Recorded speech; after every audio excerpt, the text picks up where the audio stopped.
The RBA boss, aware of Australians' pain, has made it clear the central bank will not back down from interest rate rises anytime soon. Now all eyes are on the government as it launches an investigation into the big four banks.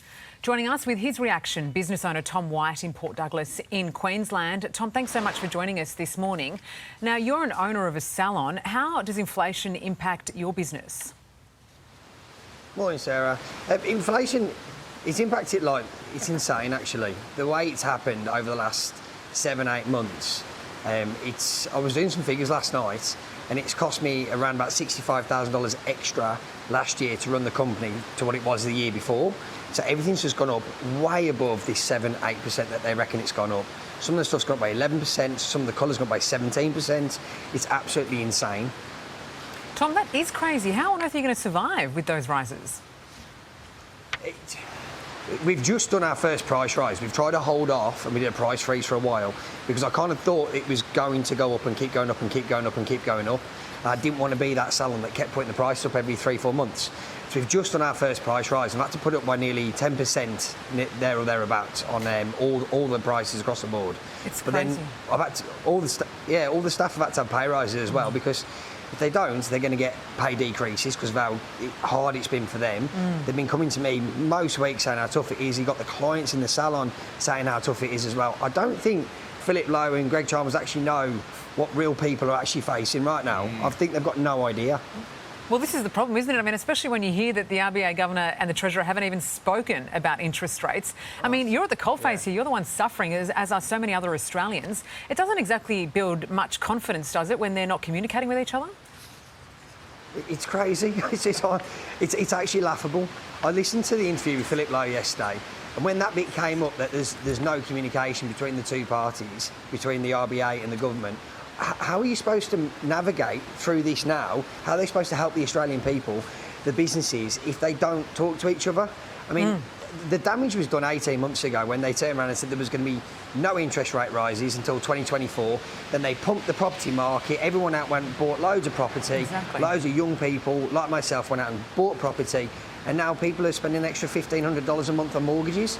The damage was done then, and it's insane the fact that they think they're still going to go up by another 2 or 3 more rate rises. I don't know how people are going to survive. It's crazy. Yeah, absolutely, Tom. I think you've got a future in analytics, by the way. Let's bring in Nine political editor Charles Croucher. Charles, can you explain to Tom, to me, to the rest of the country, why on earth the Treasurer and the RBA governor wouldn't have spoken?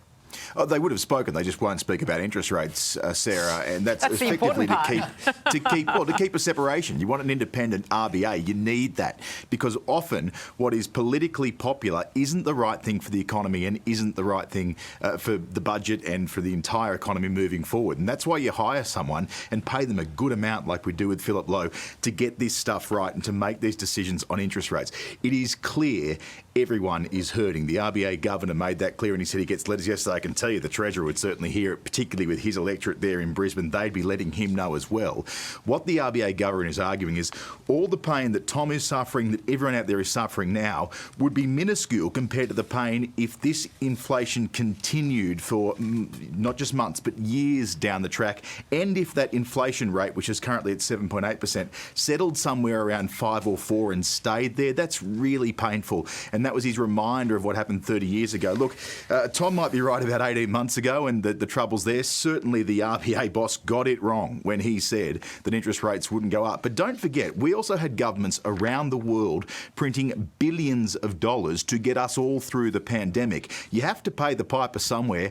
I think that's what we're feeling now. Now, it's all easy to say, and for the Reserve Bank governor to say, that sentiment, that holding the line is going to get harder as mortgages foreclose, as businesses close, as people lose their jobs and lose their livelihoods.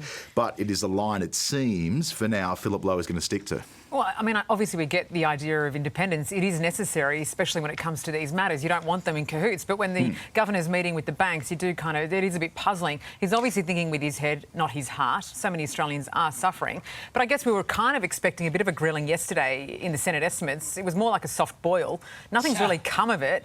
Are we going to have to wait until tomorrow to put some heat on him? We'll find more. I think that the issue becomes, how many more of these rate rises are there going to be?